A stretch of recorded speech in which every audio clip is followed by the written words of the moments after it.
welcome to your reading. As you can probably hear, it's pouring with rain outside.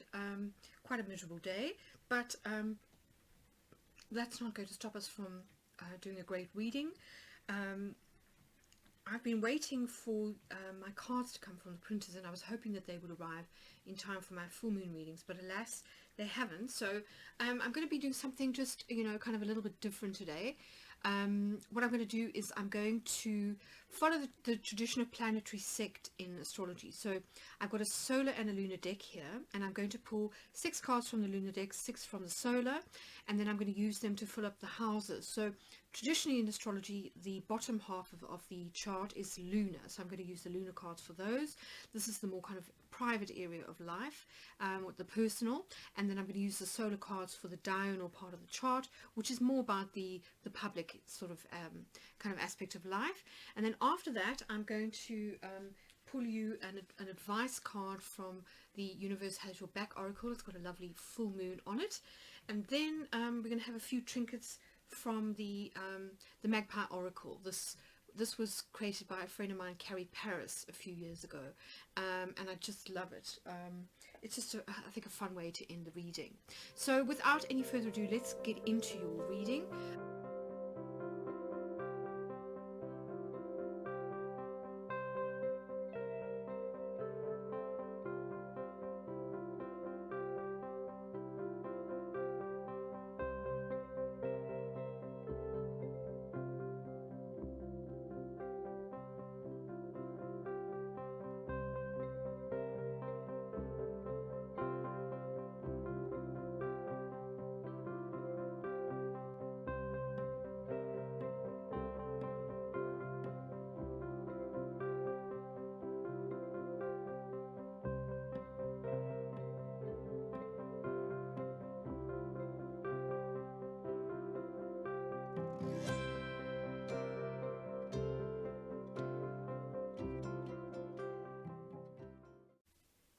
Okay, so let's get into your reading, Virgo.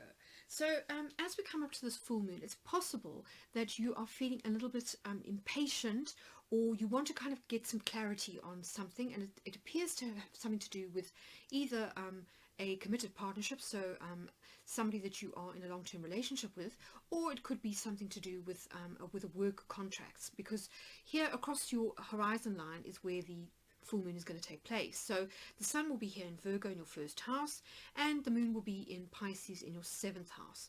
So if we look at these two cards, it's very interesting actually. We've got the Queen of Spades, or the Queen of Swords, in your kind of solar position, and then we've got the Jack of Diamonds, or the Knight of Pentacles, in the position of the 7th house. So this is really kind of telling me that at this particular full moon, things are likely to come to a head with a particular person, somebody that you feel is a bit slow on the uptake, who is not very quick off the mark, or who may be kind of dragging the heels when it comes to making a commitment. So we've got you here as the Queen of Swords. So the Queen of Swords is very this is very Virgo energy actually, even though this is traditionally associated with air. This is somebody who wants precision, they want answers, they want clear boundaries, they want to know where they stand, they like to know, there must be kind of clear rules of engagement, and they also want something to sort of happen within a particular period of time. So I kind of feel as though this could be somebody who you feel is not particularly productive. Maybe they don't sort of adhere to a schedule, that you feel they're a little bit lazy, because the Knight of Pentacles is very slow moving, and very often it's because they lack confidence, or they need a lot of reassurance. But for whatever reason, this could be leading to a kind of a conflict, because the sun and the moon are in opposition. So there's always a need for balance at a full moon. So while it is very important that you do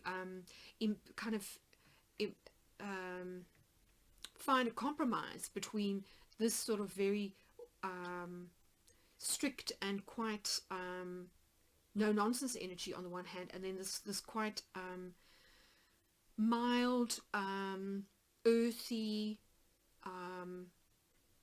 perhaps not as confident or as quick energy here in the 7th house.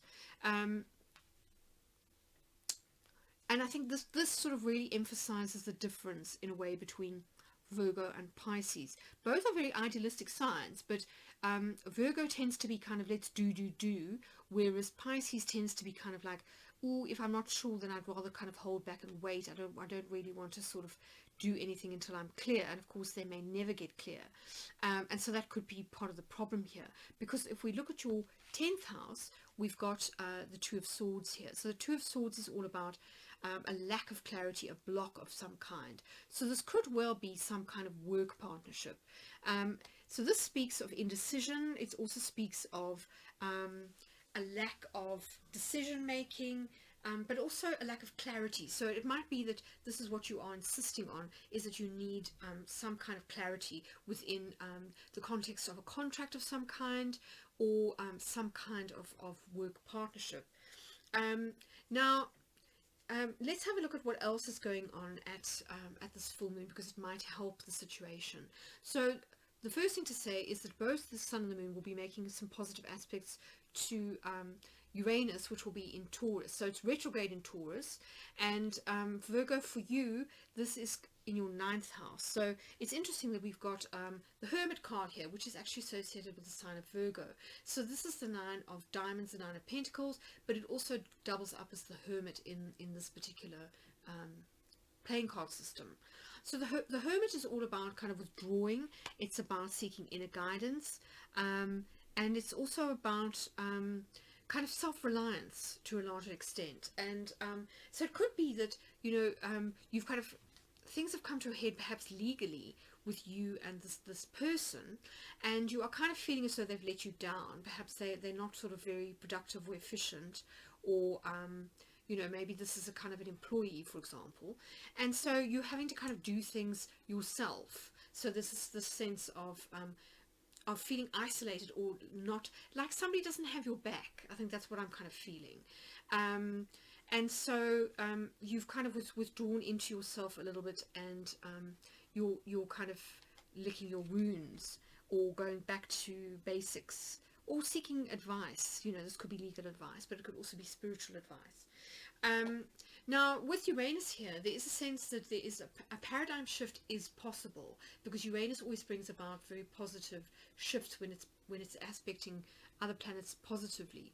And Uranus is in the earthy sign of Taurus, and it is retrograde. So this is more likely to be about an internal shift in perspective or beliefs that then leads to positive changes, you know, when it comes to the matters that are ruled by the Sun and the Moon.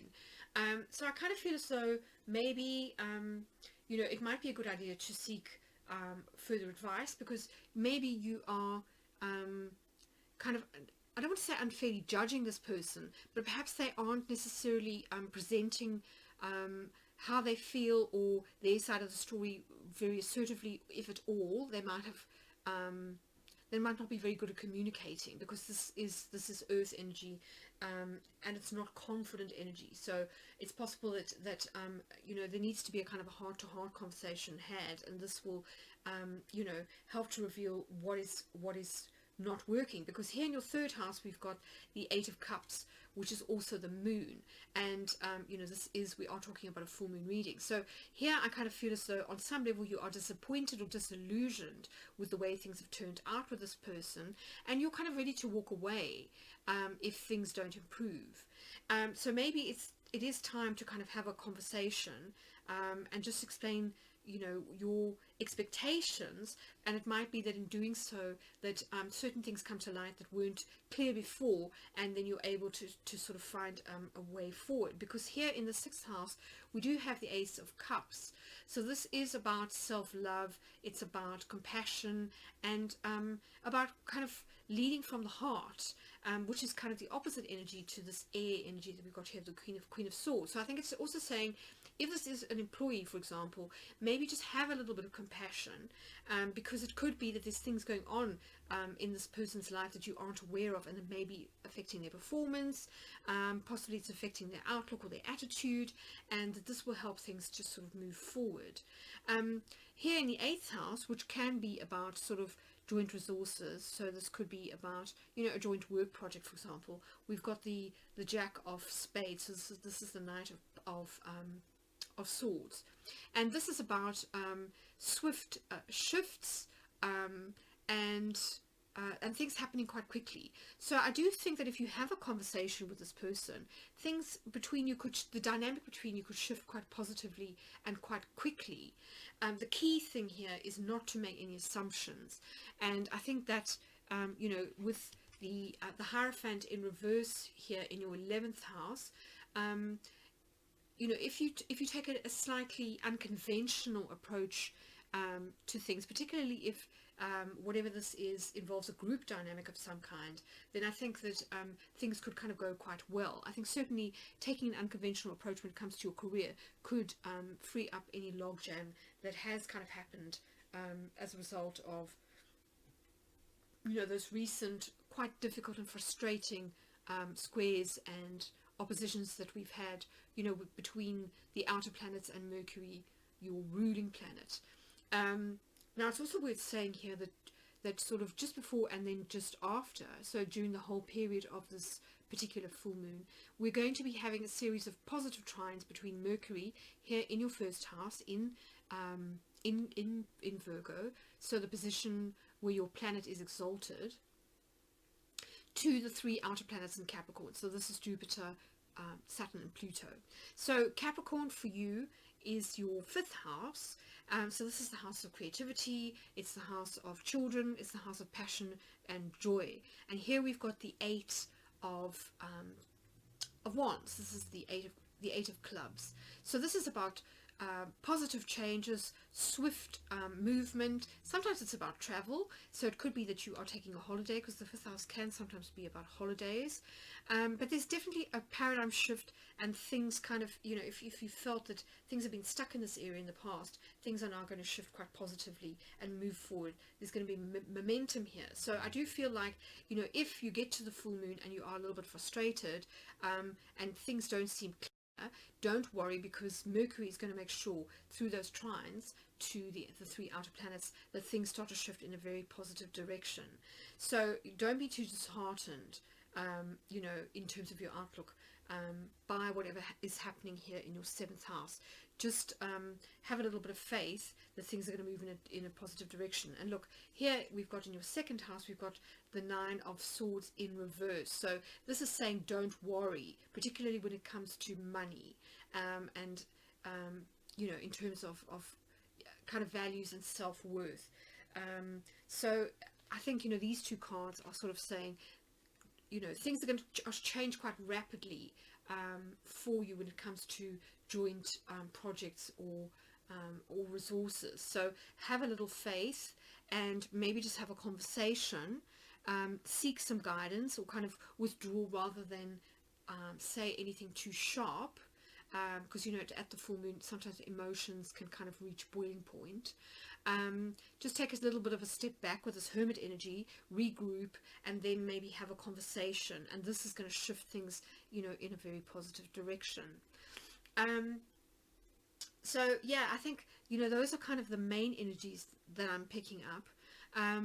If I have a look here in your 12th house, it's interesting because you've got the Queen of Wands. So this is fire energy here in your 12th house of the psyche. So it does look as though confidence wise, things are kind of definitely, you're kind of feeling very confident internally, and that may be why you're sort of you're wanting to sort of have a no-nonsense approach when it comes to other people, perhaps people that you feel are violating your boundaries in some way. And of course, Pisces isn't very good with boundaries, let's be honest. So it might just be that you need to kind of explain a few things to this person in terms of where the limits are, what is expected of them, and that this will clarify a few things for them that maybe are not very clear at the moment. And this could be also why we've got the 2 of Swords here, this sort of indecisive energy, or this block, because I do really feel that there is a block, and it is mainly a block to do with communication, or to do with people having different expectations, and that these just need to be discussed and cleared, and that this will really help to move things forward again. So yeah, an interesting reading. I think let's get some advice now from the Universe Has Your Back deck, because that will give us a lovely way to resolve this energy, and then we'll also pull some trinkets for you on those 3 main planetary energies, maybe also the Mercury, because that is your planetary ruler, just as a way of kind of ending the reading, giving you some advice on how to move forward.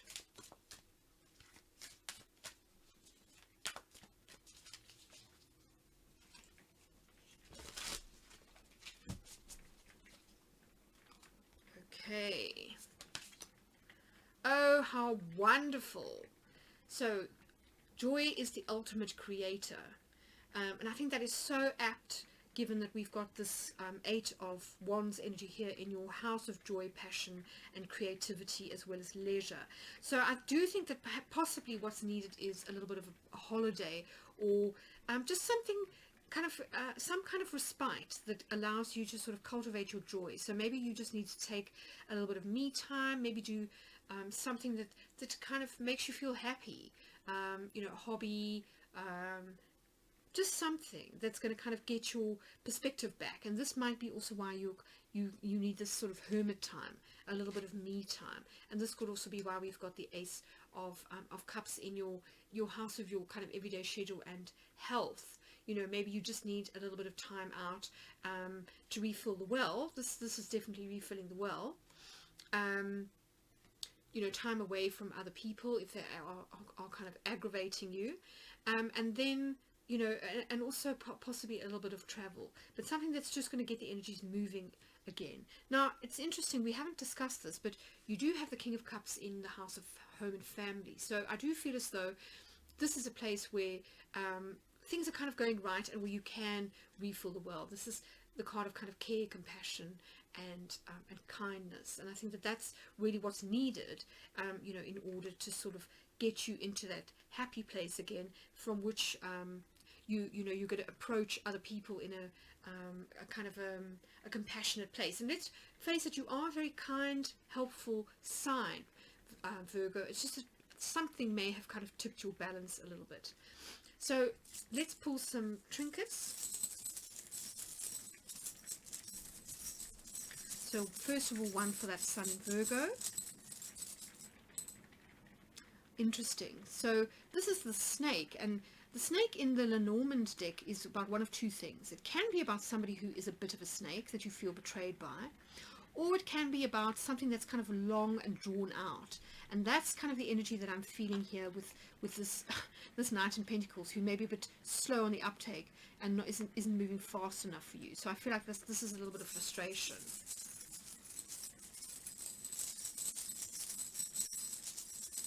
Right, so let's have a trinket now for that moon. Oh, interesting. So we've got the Sun here in the position of that Knight of Pentacles. So the Sun is all about kind of success, joy, a positive outcome, and that's what I really feel. I do feel as though, even though you may be disappointed, this is that lunar energy, and be ready to walk away, I think all it takes is a conversation. This is the third house, you know, for things to kind of get resolved, because I do think that something is clouding this person's mind or attitude, and once you talk to them, you'll find out what it is. So let's have one for Uranus.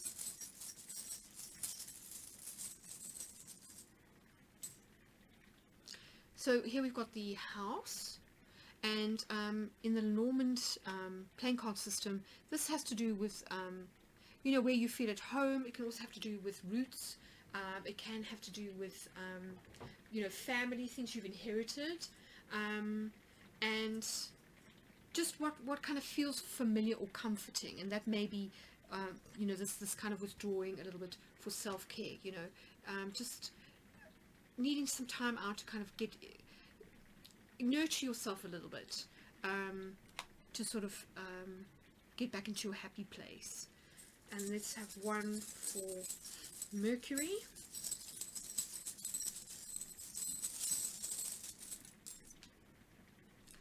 So this is the lily, and the lily is associated with wisdom and maturity. So this is about kind of learning from experience. It's about, sometimes it can be about consulting somebody who's older, and let's face it, Mercury is making these positive aspects to the 3 outer planets that are considered to be kind of wise or experienced mentors, elders, those like authority figures. So maybe somebody that you know either from you know, your like say if you've got kids, people that you know through your kids, through their school, for example, somebody that you know through a shared hobby, or maybe somebody you meet on holiday who's kind of, you know, a little bit older. Maybe they sort of shed some light, and that's what allows things to kind of flow and to sort of, for you to shift your perspective a little bit, because I think that's all that's required, is a little bit of a perspective shift, and that's going to sort of get you out of this blocked energy and, you know, get things kind of flowing again into this more confident energy here of the Queen of Wands. So I hope that's been helpful, Virgo. Do let me know in the comments if you've enjoyed this style of reading. And if you've enjoyed this reading, please hit the like button. Thank you for all your likes, shares and subscribes. All the best for the upcoming 2-week waning moon cycle, and I'll catch you again in